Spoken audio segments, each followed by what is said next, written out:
Dad, I know you think I'm crazy. That's behind those big rocks.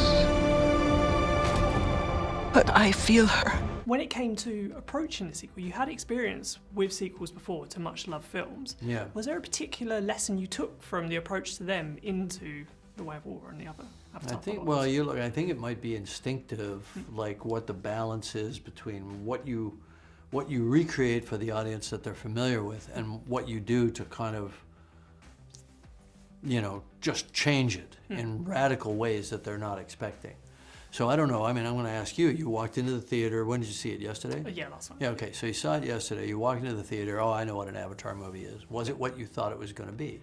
For some parts, and then I felt it then transformed, and that final act is just phenomenal. That's I what was I'm not saying, expecting right? like You weren't that, expecting yeah. that, right? Yeah, and so that's good, right? So I follow the kid's story a lot more than, let's say, the promotional materials would let you believe, but it works out, right? Because it all comes back to the parents and the whole family at the end, and you see them kind of all in action, trying to save each other. Yeah, so that's by design, right? So we want to surprise, we want to engage you, and then we want to surprise you, so that you don't know what's going to happen next. So that, okay, maybe somebody could die. Maybe there are real stakes here. And it was a unique experience for you because you had the 4 screenplays for the Yes. other movies before you started on this. Yeah. So from that, has it changed much, or are you very much following this plan, or Not just at to all. see what happens? It hasn't changed at all. I mean, we're right on course, assuming that we're successful, right? Obviously, we've got to make a profit, or we're not going to keep doing it and beating our heads against the wall. Yeah. But if we're successful, movie 3's in the can. Part of movie 4's in the can.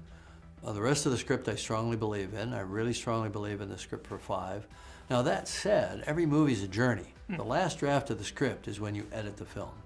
And things move around, things come out, things that emerge as being really interesting get elevated, right?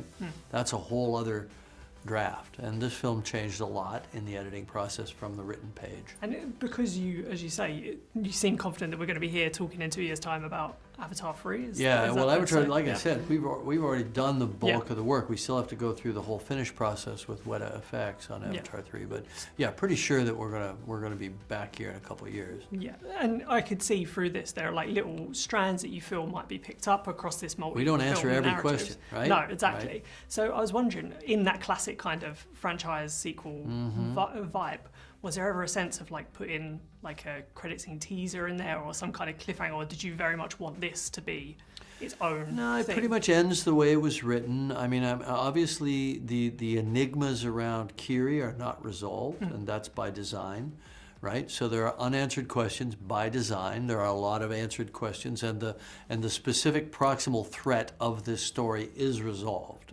right?